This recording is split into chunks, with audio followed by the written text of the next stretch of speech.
비 오는 날이면 가리봉동에 가야 한다. 양기자의 연작 소설이죠. 소설 제목은 원미동 사람들이라고 하는 작품입니다. 이 부천시 원미동이라고 하는 지역은요, 도심은 아니잖아요, 그렇죠? 이 도시의 주변, 이 변두리 지역에 살아가는 다양한 사람들의 삶의 애환을 다루고 있습니다, 그렇죠?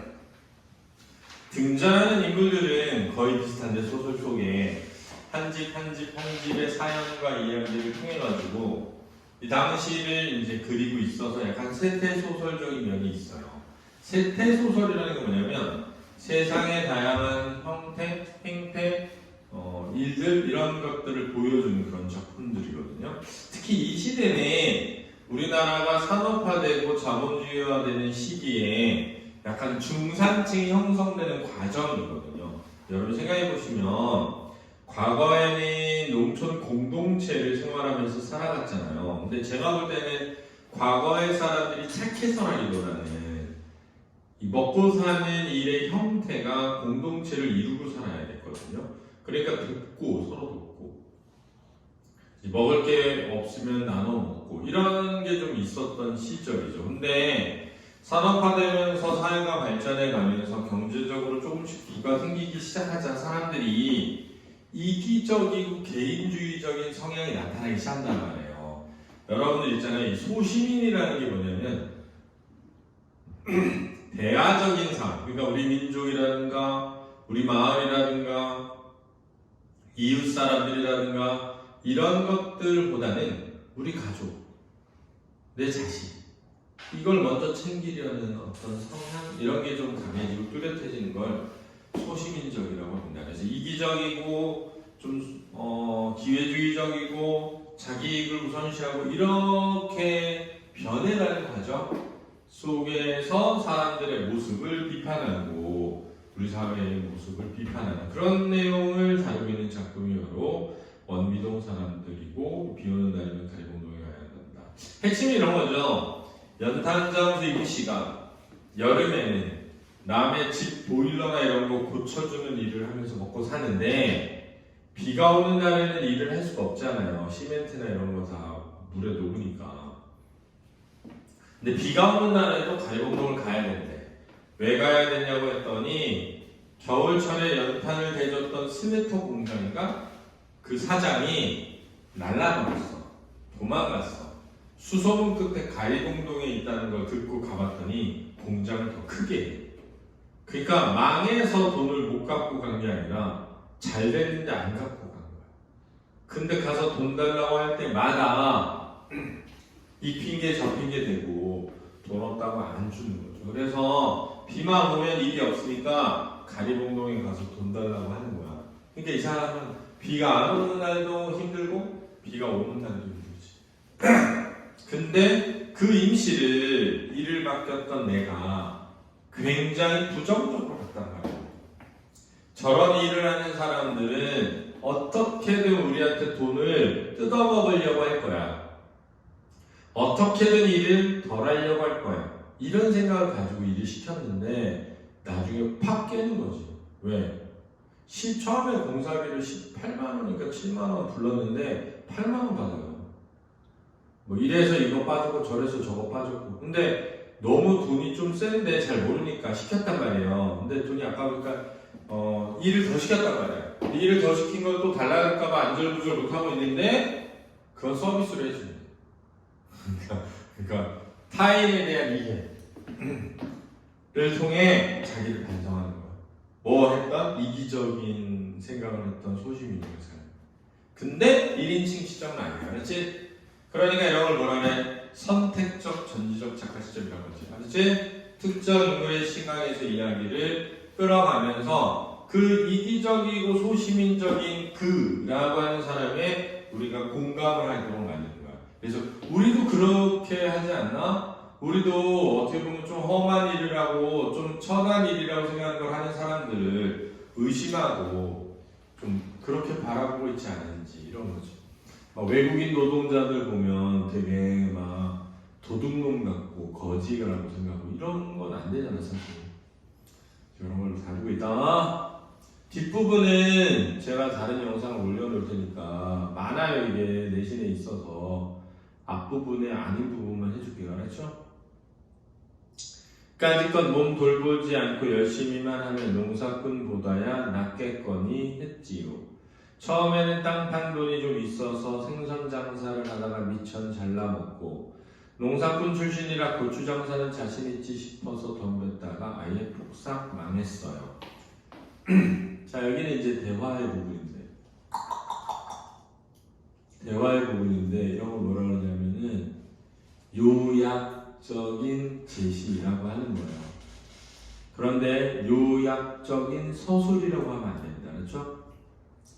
대화를 통한 요약적인 경과의 제시라고 하는 겁니다. 그렇죠? 대화는 사건 전개 속도가 느리거든요.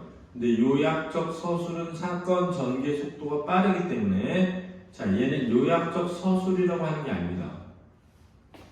대화를 통한 요약적 경과의 제시라고 하는 겁니다. 써놔.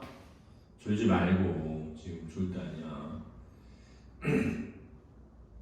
밥그릇을 비우는 솜씨도 일솜씨 못지않아서 라고 했으니까 숙련되어 있다, 빠르다 이런 뜻으로 쓴 거야.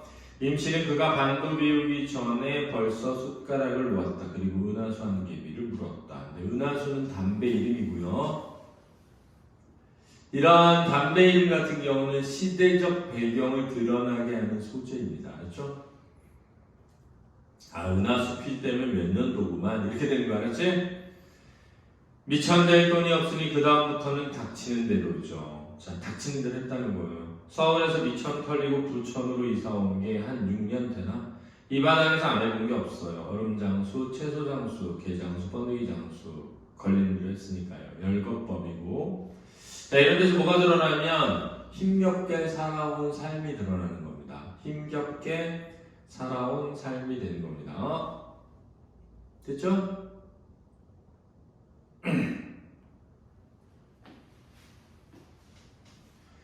자, 그래서 이 부천이라고 하는 공간의 특징을 이해를 해야 돼요. 뭐냐면 도시에서 실패한 사람들이 몰려 나와서 살았던 곳입니다.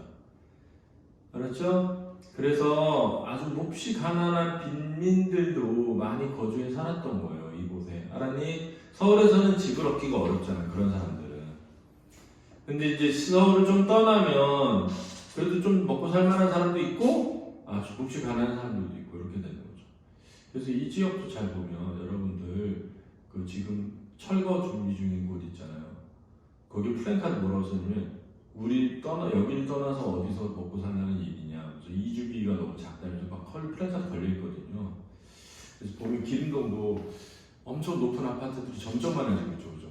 그러면서 주택가들이 사라지잖아. 되게 좁은 골목에 되게 허름한 집들에 살고 있던 사람들이 쫓겨나는 거죠, 점점. 경기도 외곽 지역으로.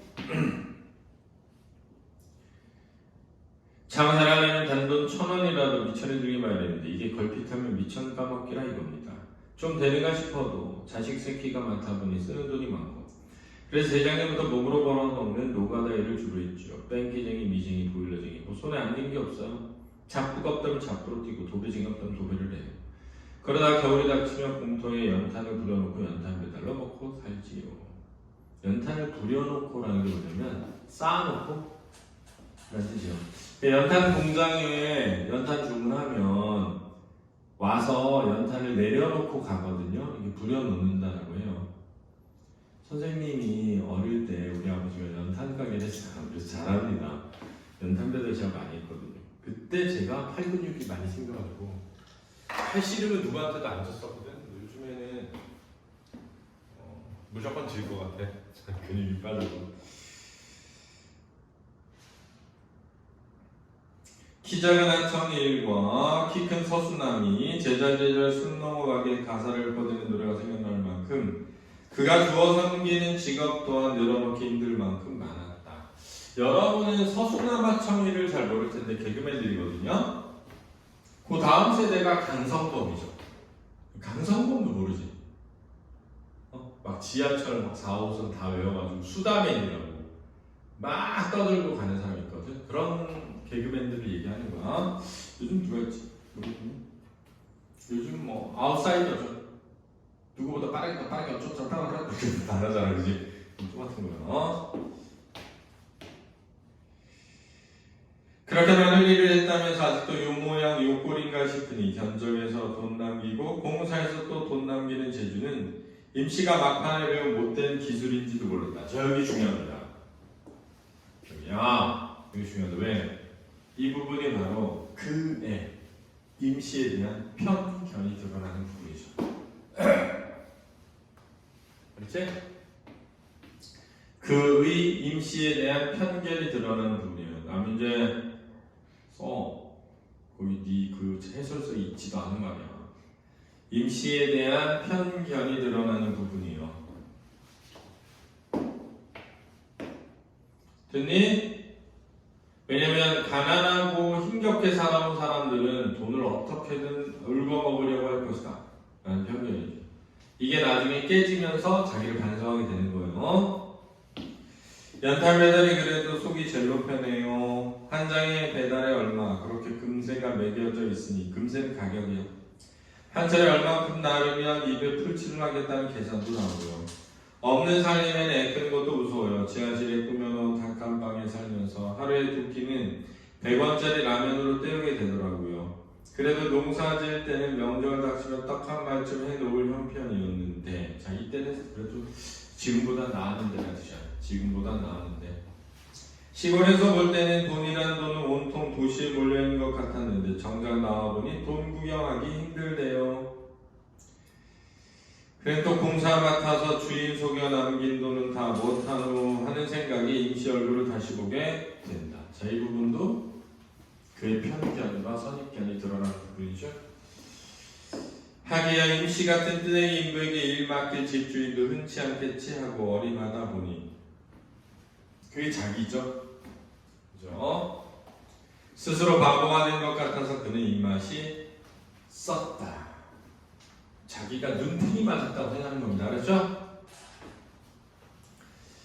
당초 예상보다 이르게 목욕탕 수리를 한 임씨는 그와 그의 아내에게 집에 더 손볼 곳이 있으면 봐주겠다고 제안을 하고 임씨가 수리비 비용을 과하게 청구할까봐 불안했던 그는 옥상 방수 공사를 추가 부탁한다. 임씨를 도와 옥상 방수 공사를 늦은 시간까지 하면서 그는 집수리 일이 생각보다 어렵다는 것을 알게 되죠. 또 임씨의 정직한 계산서를 받고 아마 17만 원인가 근데 8만 원 받을 거야. 자신이 임씨를 오해했음에 부끄러움을 느끼고 조수다 형씨 한잔합시다 하면서 술 마시러 가는데 그 뒷부분은 제가 녹화를 해놨기 때문에 그거를 영상 올려드릴 테니까 보세요. 그렇죠?